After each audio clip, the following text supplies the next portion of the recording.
Hey, Mike Robinson with BlackHawk Paramotor USA. Just a short little video on the proper break-in of a Titan 210 by HE. Very happy with the motor thus far. As you know, we carry Vitarazi, Corsair, and HE motors, and I think that this is really going to be a dominant player for the upper mid-range engine category for us PPG pilots. Anyway, this is my new trike. I love the green. Let me know what you think. Green with a white fade out is pretty cool, I thought. So what I'm going to do here is do its first start. It's never been started. And we're just going to go through a short break-in period. I'm going to explain to you proper break-in procedures. They're not real difficult. And by the way, our 56-page manual on the site, or the one that was given to you with your purchase, is the best manual out there. It is very clear as to how to break your engine in, includes spark plug pictures, etc., etc., etc. It's a very, very thorough manual. Okay, so the first thing we're going to do is give the engine a good look-see. You need to check the settings on the carburetor to make sure that they coincide with those that are in the manual. Okay, so obviously the motor's mounted, it's ready to go. I've gone through and I've checked the settings on the high and the low carburetor per the manual. They were indeed what they're supposed to be set at by us. Go through and check your air box, make sure it's properly connected. Check over anything that might possibly come loose during your initial startup. I've gone through all of the motor just to kind of save time, and everything looks great. So the first thing we're going to do is prime it.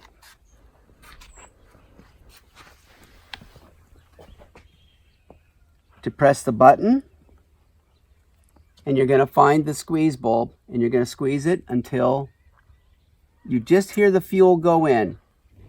I have filled the fuel filter. Don't worry if there's air in there. That doesn't mean anything. Don't worry about air in your lines, etc. I squeeze gently until fuel gets up there, and I give it one more little squirt.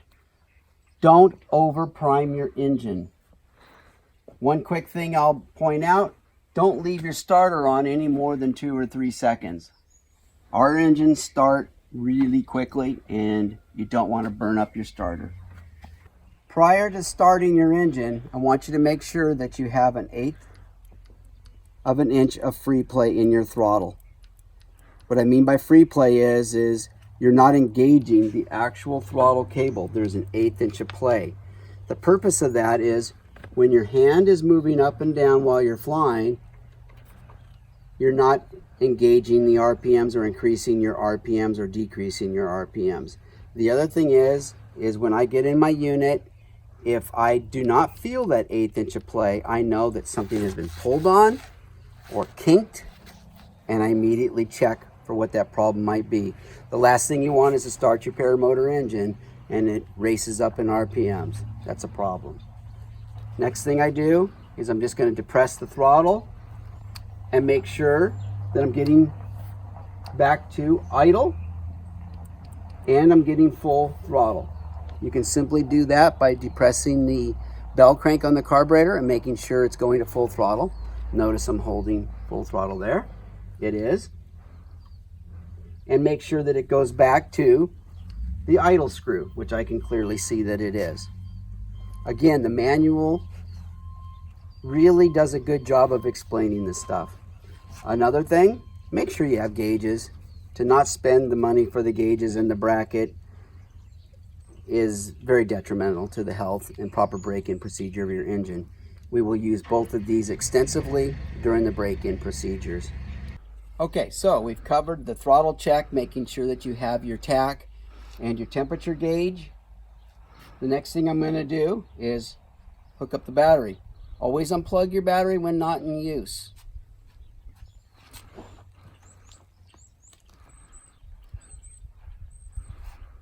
Okay, the battery terminal is connected and it's secure. When you're breaking in your engine, whether it be a foot launch unit or a trike or quad, as you noticed here, I've got it braced up against a little fireplace deal. It can't go anywhere.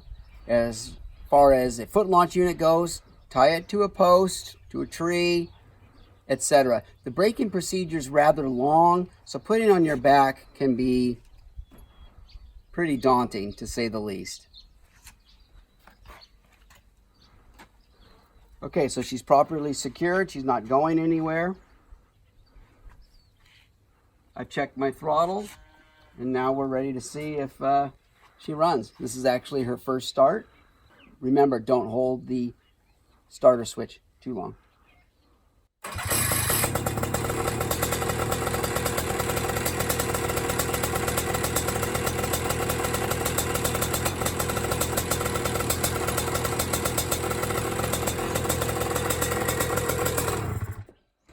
Okay, that was a good example. Don't hold the starter switch too long. It kind of scared me. It started so quick, but I was quick to let off that starter button. The idle is at 2550 or so right now. It's not warm, so the idle will be a little bit higher. You notice that the prop is kind of bumping a bit. The clutch is almost thinking about engaging. Me personally, on all of my units, whether it's a foot launch, two-stroke units, whether it's a foot launch or it's a quad or a trike, I like to keep my idle and my two-stroke up high enough to where the prop or the clutch is almost thinking about engaging the propeller. That doesn't load up your engine. It runs cleaner that way, and you're going to get better throttle response upon your inflation. That does not mean that you treat it like it's a rocket and push a button, which is full throttle. Okay, so let's just go over the break-in procedure. First of all, going to mix your fuel at 3% or 32 to 1.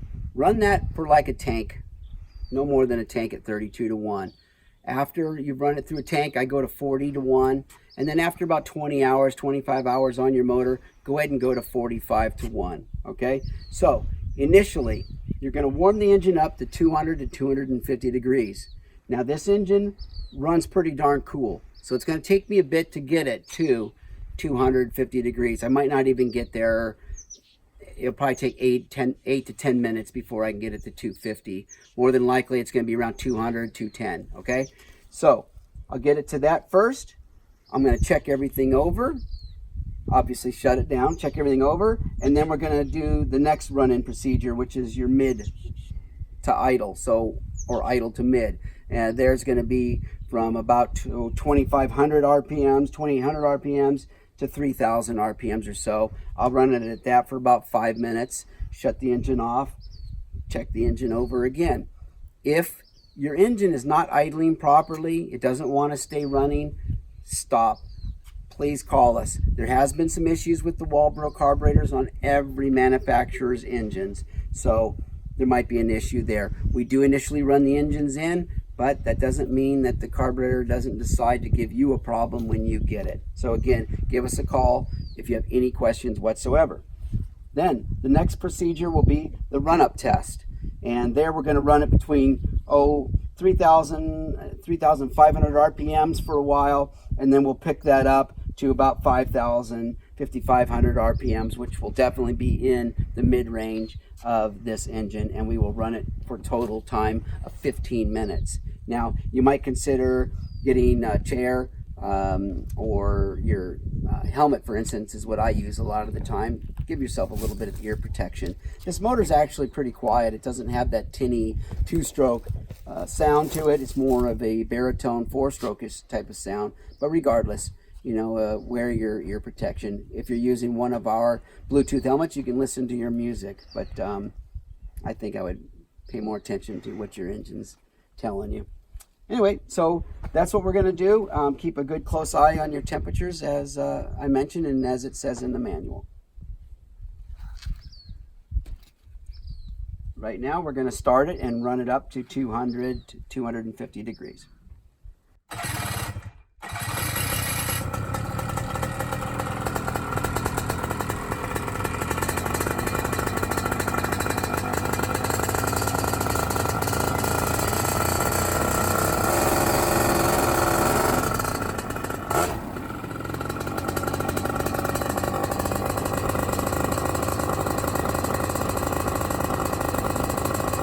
If you go a little over 3,000 RPMs, it's not a big deal. temperature is at 213.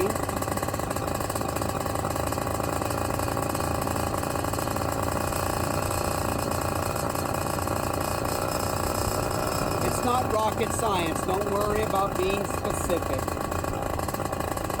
Just follow the procedures as close as you can. See, the temperature really doesn't want to climb.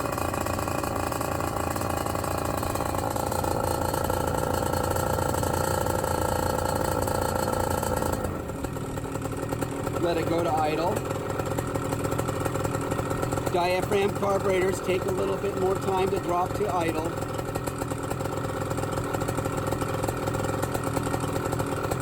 Really quite good.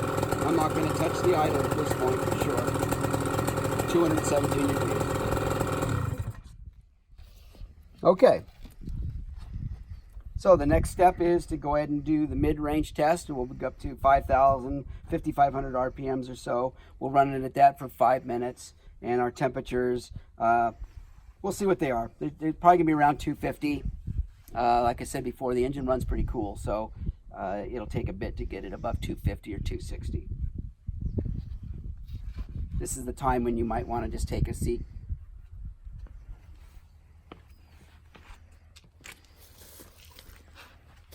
Remember to brace your unit properly, and don't forget your ear protection.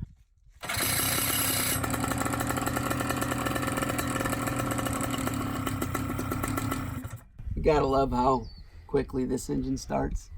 I like that.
Okay, so we've run it in the mid-range for approximately 5 minutes. The max temperature was 277 degrees.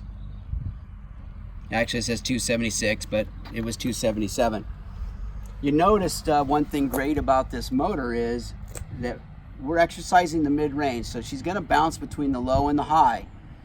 At 5,500 RPMs, this thing smoothed out incredibly. That means basically that this motor is making really significant power at 5,500 RPMs, and that's what HE has told us. It makes its power at about 1,000 RPMs less than our other engines, like a Moster or the Talon. It's kind of like a big block Chevy. It's got more torque down low, and indeed, that's the case. At 5,500 RPM, she was running very smooth. I'm anxious to see what she does above the 5,500 RPMs. In other words, how she transitions above there. Okay, so now we're going to run it between 2,000 and 3,000, 2,000 and 3,500 RPMs for 5 minutes. And then we're going to go at about 3,500 RPMs, 3,000 RPMs for 15 minutes. So you're going to be sitting here for a little bit. Then we'll run it at approximately 2,500 to 3,500 RPMs again for another 5 minutes. And then we're going to let it cool down completely for an 8-hour period. Then we'll discuss the final break-in and you're being able to take that first flight. So here we go. Gotta wear my trusty ear protection.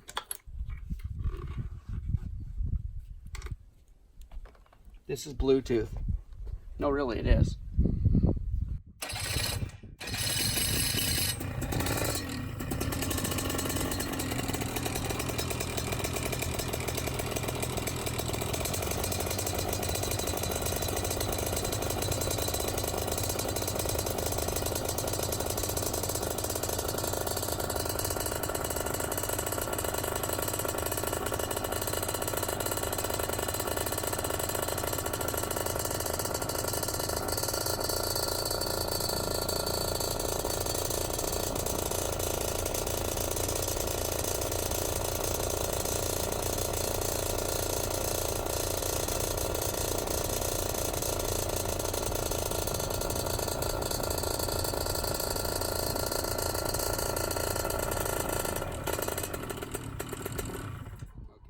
I'm supposed to be doing this continuously, but I'm just going to stop and explain to you what's going on.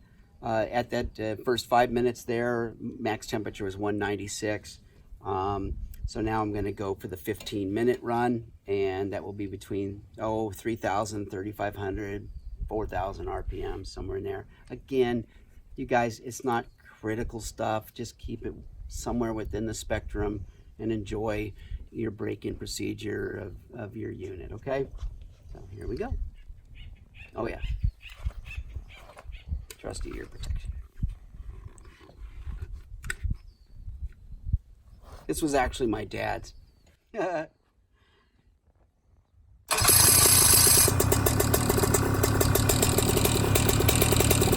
leave that starter button on too long.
I know you're going to want to kind of check out the throttle response.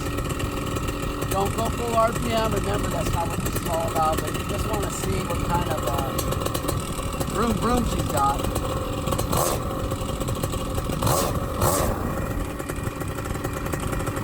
She's got it.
temperatures, I just can't get it above. The idle really is averaging about 2,000, 2,100. Yeah, 2,000, 2,100, 2,200. And you notice the prop is just thinking about bumping a little bit. How do I like it?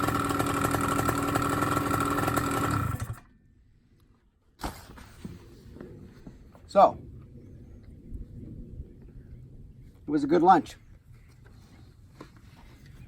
I've not made any carburetor adjustments yet. Those will be later, so don't get carried away. Leave it at the factory settings. Run it just as I'm doing it right now. The next test will be a longer run-in period at higher RPMs, and then she's going to go for a flight. So if the weather's good tomorrow, we'll do that tomorrow. So again, the next step is to higher RPM run-in, and then let it cool down for an 8-hour period.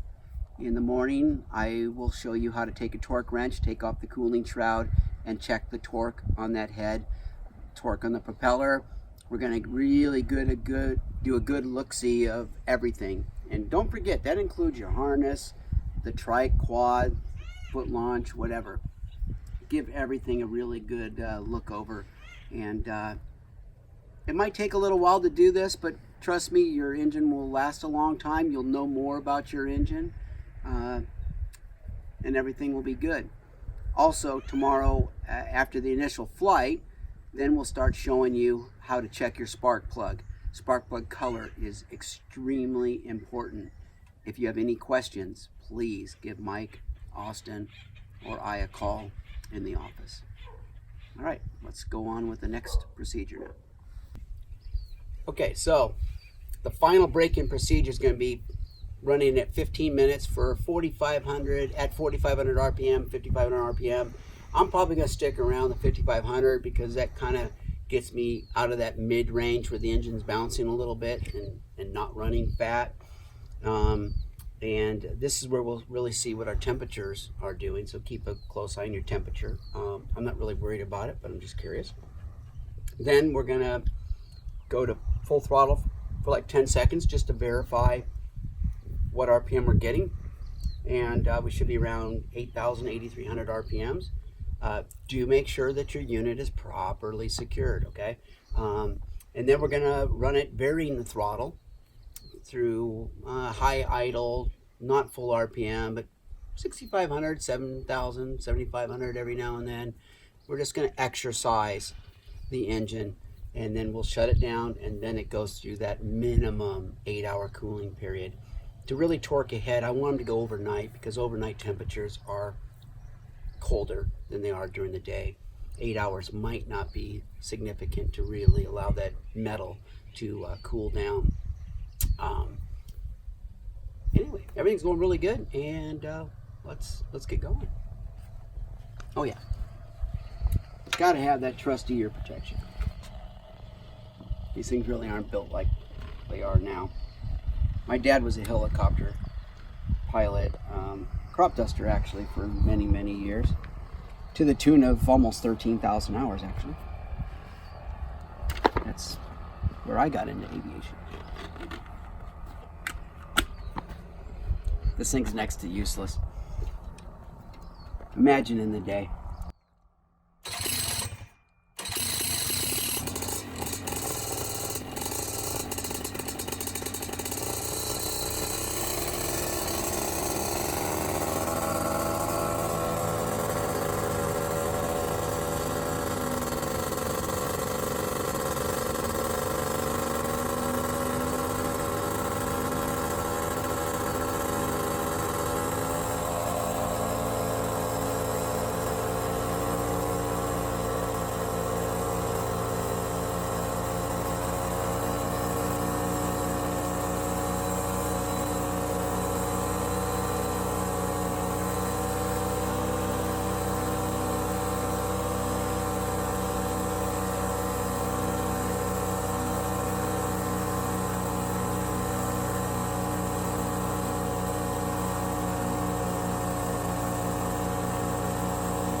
Okay.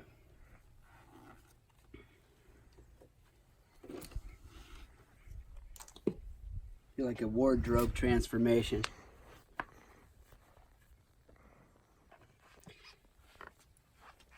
So what I just tried to show you there was your switch from the mid-range down to the lower range, and then from the lower range up.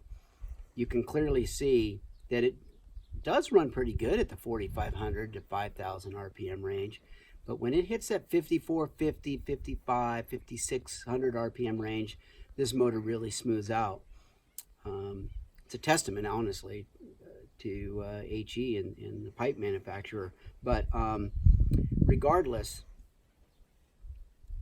that's an important RPM to maintain, because as our gliders become more and more efficient, we're able to run less RPMs to maintain straight and level flight. And a lot of engines don't run that well at the lower RPMs like that. So anyway, another thing I'd like to point out is you notice our throttle here. And if you come around and show you more of the throttle, I believe in the video there you can see it, but you know, yes, the throttle is kind of primitive to a degree because it's a bicycle brake lever. But what you notice there is I have an infinite amount of adjustment. So for close proximity flying, precision type of flying, this gives you more adjustment than anything else out there. And the symmetry of a bicycle brake lever has been perfected over 100 years. So the symmetry, how much you're pulling, how hard it is to pull, how far you can pull, has been perfected.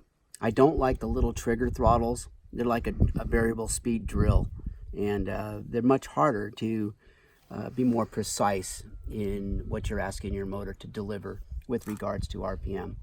I don't know if you noticed the temperatures. The most I could get it to in that break-in process was 277. Right now it's cooled down to 240.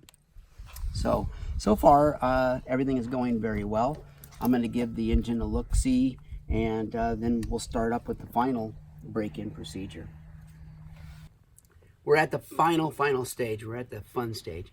Right now I'm going to warm it up. It's already warm, but I'm going to warm it up, and I'm going to hit that full throttle. I'm going to show you what she makes full throttle. 10 seconds, okay? Then I'm going to back her down, and then I'm going to vary the RPM range for another 15 minutes. I know it seems like a long time, but really get yourself a soda or something, or a sandwich, and kick back and enjoy it. Put yourself in the shade. Again, make sure it's braced properly. Don't be afraid to walk around the motor and look for anything that might be coming loose. Broken zip tie, wire, something that you forgot to attach. Perhaps maybe even a mistake that we made, okay?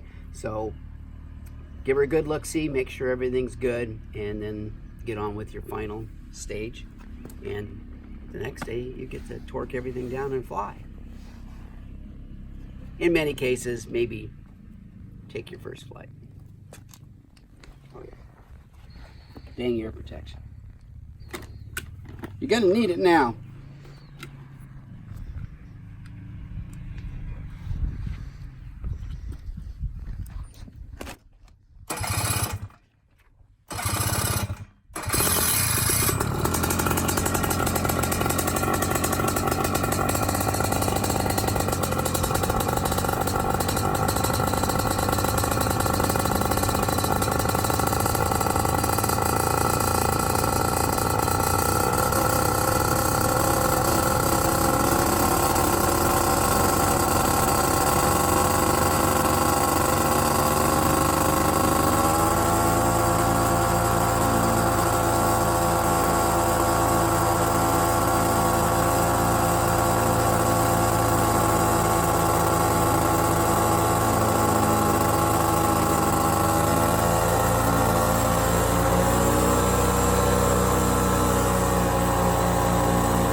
but I think I better sit in this thing. Kind of wanted to fly without me.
Shouldn't be allowed to wear a helmet like that. That looks ridiculous. Just letting you know. How's the break-in going? Nice motor. Good. Motor's nice, helmet's not. I like my helmet. Good. Catch you later.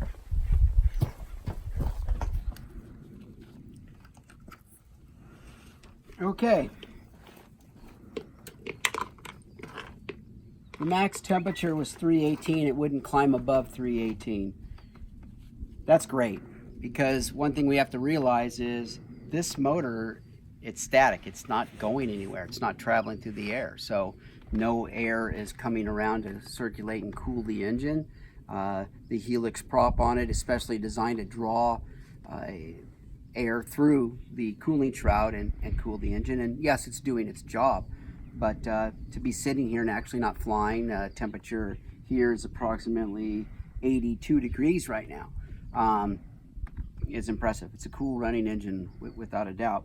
One thing I really liked about it is I could go to any RPM and I could drop down and nail that 5450, 5560 RPM range, where it really likes to run at that RPM range. Of course, it'll run higher than that and be totally smooth, as you have seen, but 5450, 5550, right around in there was so easy to drop that throttle off and hit that without looking at the throttle. The engine does a good job of communicating with you. I'll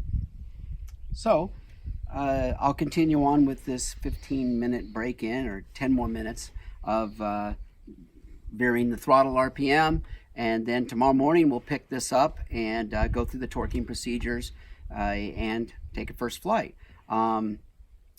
Remember, tomorrow we're going to go over the spark plug, and that's really important, you guys. So do pay attention to the next video after this one. Thanks for watching.